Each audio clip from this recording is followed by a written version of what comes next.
ನಮಸ್ಕಾರ. ನುಡಿಬೆಳಕು.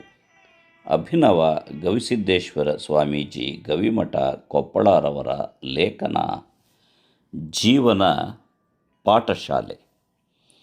ಜೀವನ ಒಂದು ಪಾಠಶಾಲೆ. ಅದು ಕಲಿಸುತ್ತದೆ.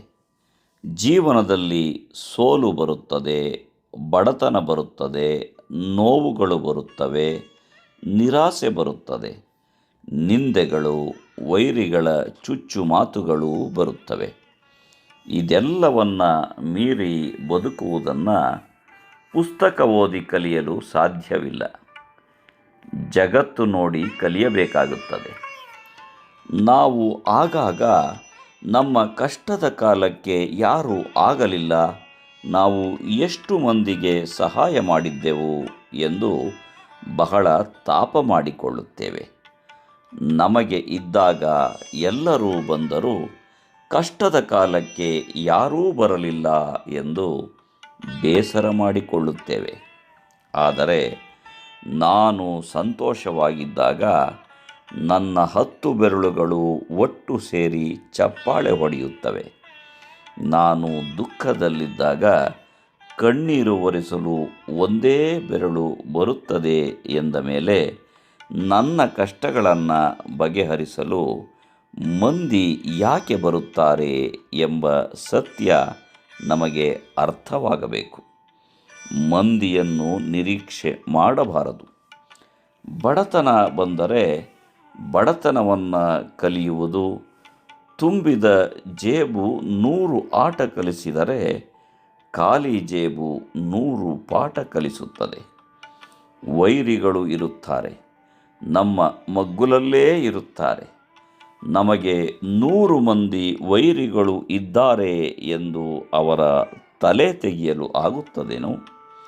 ಅದಕ್ಕೆ ನಾವೇನು ಮಾಡಬೇಕು ಎಂದರೆ ನಮ್ಮ ತಲೆಯಿಂದ ವೈರಿಗಳನ್ನು ತೆಗೆದು ಬಿಡಬೇಕು. ಆಗ ಜೀವನ ಸಾರ್ಥಕ ಆಗುತ್ತದೆ. ಬಹಳ ಜನ ನಮಗೆ ನಿಂದೆ ಮಾಡುತ್ತಾರೆ ಎನ್ನುತ್ತೀರಿ. ಊರ ಮುಂದಿನ ಬಾವಿಯನ್ನು ಮುಚ್ಚಬಹುದು, ಊರ ಮಂದಿಯ ಬಾಯಿ ಮುಚ್ಚಲು ಸಾಧ್ಯವಿಲ್ಲ. ನಮ್ಮ ಇಚ್ಛೆಯಂತೆ ಜಗತ್ತು ನಡೆಯುವುದಿಲ್ಲ. ಜಗದ ಇಚ್ಛೆಗೆ ಹೊಂದಿಕೊಂಡು ಬದುಕುವುದನ್ನು ಕಲಿಯಬೇಕು ಮನುಷ್ಯ. ಇರುವುದನ್ನು ಇರುವಂತೆಯೇ ಸ್ವೀಕರಿಸುವುದಕ್ಕೆ ಬುದ್ಧ ಎಂದು ಕರೆಯುತ್ತಾರೆ. ವಯಸ್ಸಾಯಿತು ಎನ್ನುವುದು ಒಪ್ಪಿಕೊಳ್ಳಬೇಕು. ಮುಪ್ಪು ಬಂದ ಮೇಲೆ ಗಪ್ಪ ಇರಬೇಕು ಎನ್ನುವುದು ಕಲಿಯಬೇಕು. ನಾವು ಇರುವುದು ವರ್ತಮಾನದಲ್ಲಿ, ನನ್ನ ಬಯಕೆಗಳು ಇರುವುದು ಭವಿಷ್ಯದಲ್ಲಿ. ಅಂದರೆ ವರ್ತಮಾನಕ್ಕೂ ಭವಿಷ್ಯಕ್ಕೂ ಬಹಳ ಅಂತರ ಇದೆ. ವರ್ತಮಾನದಲ್ಲಿ ಸಂತೋಷ ಪಡೋದನ್ನು ಕಲಿಯಬೇಕು. ಒಬ್ಬ ಗುರು ಇದ್ದರು. ಅವರಿಗೆ 3 ಶಿಷ್ಯರಿದ್ದರು. ಒಂದು ದಿನ 3 ಊಟಕ್ಕೆ ಹಾಕಿದರು. ಒಬ್ಬನಿಗೆ ಬಂಗಾರದ ತಟ್ಟೆ, ಇನ್ನೊಬ್ಬನಿಗೆ ಬೆಳ್ಳಿಯ ತಟ್ಟೆ ಮತ್ತು ಮತ್ತೊಬ್ಬನಿಗೆ ಮಣ್ಣಿನ ತಟ್ಟೆಯಲ್ಲಿ ರೊಟ್ಟಿ ಹಾಕಿದರು. ಊಟವಾದ ಮೇಲೆ ಮಣ್ಣಿನ ತಟ್ಟೆಯಲ್ಲಿ ಊಟ ಮಾಡಿದವನು ಗುರುಗಳಿಗೆ, ನೀವು ನಮಗೆ ತಾರತಮ್ಯ ಮಾಡಿದಿರಿ. ಒಬ್ಬನಿಗೆ ಬಂಗಾರ, ಒಬ್ಬನಿಗೆ ಬೆಳ್ಳಿ ತಟ್ಟೆ, ನನಗೆ ಮಾತ್ರ ಮಣ್ಣಿನ ತಟ್ಟೆಯಲ್ಲಿ ಊಟ ಹಾಕಿದಿರಿ. ಇದು ಸರಿಯಲ್ಲ ಅಂದ.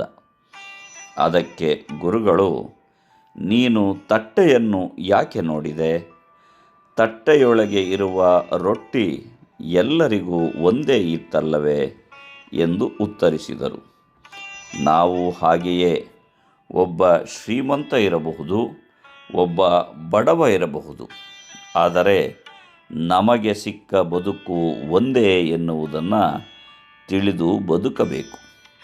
ಹೀಗೆ ಸುಂದರವಾಗಿ ಬದುಕಿ ಹೋಗುವುದೇ ಸರಿಯಾದ ಕ್ರಮ. ನಮಸ್ಕಾರ. ಧನ್ಯವಾದಗಳು.